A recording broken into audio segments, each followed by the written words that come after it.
Al-Haddad ini beliau seorang ulama besar, ya kan, termasuk di dalam Saddah Bani Alawi itu beliau seorang pembaharu. Nah, pembaharu di dalam di zaman beliau seorang pembaharu karena keluasan ilmu beliau. Di Abdullah bin Habib Abdullah ini beliau ketika umur 3 tahun sudah dicabut penglihatannya. Nah, beliau itu ngapunten buta, tapi Allah ganti dengan penglihatan batin yang luas. Walaupun beliau dari kecil, dari bayi, dari umur 3 tahun sudah dicabut penglihatannya sama Allah, tapi kita lihat betapa luar biasanya beliau memiliki karangan-karangan yang luar biasa. Padahal dalam keadaan tidak bisa melihat, beliau bisa mengarang kitab, beberapa kitab.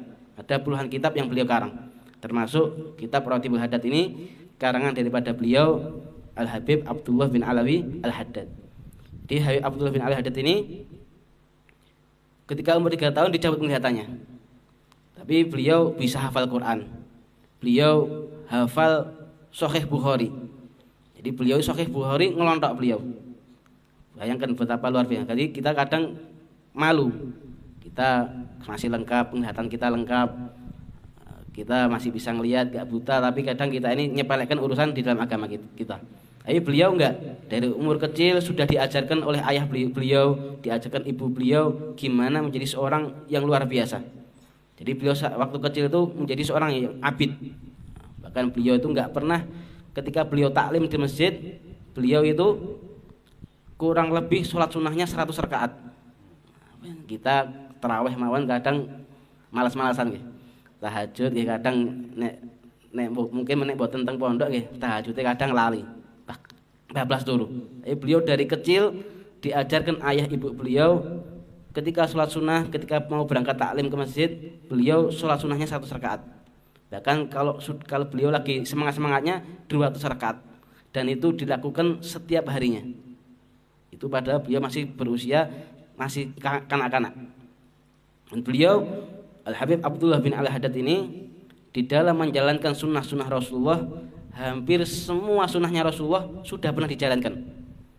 Jadi semua sunnah yang dilakukan Rasulullah dijalankan sama Al-Habib Abdullah bin Alawi Al-Haddad. Enggak ada satu sunnah pun yang tertinggal di dalam diri beliau.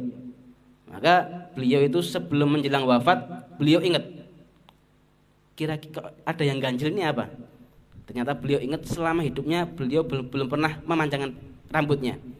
Padahal Rasulullah kan rambutnya sekitar sebahu, tapi beliau selama hidupnya enggak pernah rambutnya panjang. Maka sebelum beliau wafat beliau ingat, maka beliau sebelum wafat itu rambutnya panjang. Ya, dulu di Hadramut itu enggak ada yang rambutnya panjang. Kenapa? Ciri-ciri pemberontak, ciri-ciri perompak dulu di Hadramut itu rambutnya panjang. Maka Habib Abdullah bin Al-Haddad selama hidupnya belum menjalankan itu. Kenapa? Untuk menyelisihi orang-orang itu tadi, perompak-perompak yang ada di Hadramut. Maka beliau selama hidup masih seger-segernya, belum pernah rambutnya panjang. Karena dulu titenane nek perompak di Hadramut itu rambutnya gondrong. Maka beliau selama hidupnya enggak pernah gondrong. Maka sebelum beliau wafat, beliau ingat ternyata belum pernah menggondrongkan rambutnya. Akhirnya beliau memanjangkan rambutnya, dan semua, kata beliau, hampir semua sunnah-sunnah Rasulullah sudah aku jalankan.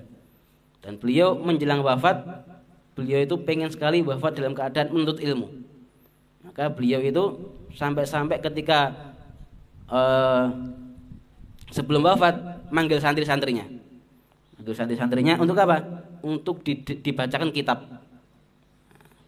Kitab tadi sudah selesai dibaca, beliau mengembuskan nafas terakhirnya. Kenapa? Beliau saking pengennya meninggal dalam keadaan menuntut ilmu. Alhamdulillah di sini santri-santrinya diajarkan menuntut ilmu, insya Allah meninggal dalam keadaan menuntut ilmu. Karena menuntut ilmu dikatakan seperti halnya jihad fisabilillah. Maka di dalam thariqah Saddah Bani Alawi, beliau Imam Muqaddam Faqih Muhammad bin Ali Pahlawi itu beliau selalu mengajarkan untuk gimana menghidupkan agama ini dengan ilmu. Nah, tanda-tanda orang-orang dulu ketika pengen menghidupkan Islam ya dengan ilmu tadi. Maka beliau Al-Faqih Muqaddam Muhammad bin Ali Pahlawi pernah mematahkan pedangnya. Al-Faqih Muqaddam itu pernah mematahkan padangnya dan beliau mengangkat penanya dengan inilah aku berjihad. Itu Al-Faqih Muqaddam Muhammad bin Ali Ba'alawi. Maka ciri-ciri daripada di kalangan Sadaf Bani Alawi termasuk Al-Habib Abdullah bin Al-Haddad ini berupaya gimana caranya menghidupkan agama ini dengan ilmu. Sampai-sampai beliau pengen meninggal dalam keadaan mencari ilmu. Maka beliau memanggil para santrinya, dibacakan kitab, dan akhirnya beliau meninggal dunia dalam keadaan mencari ilmu. Dan ada juga kisah-kisah yang lain yang mana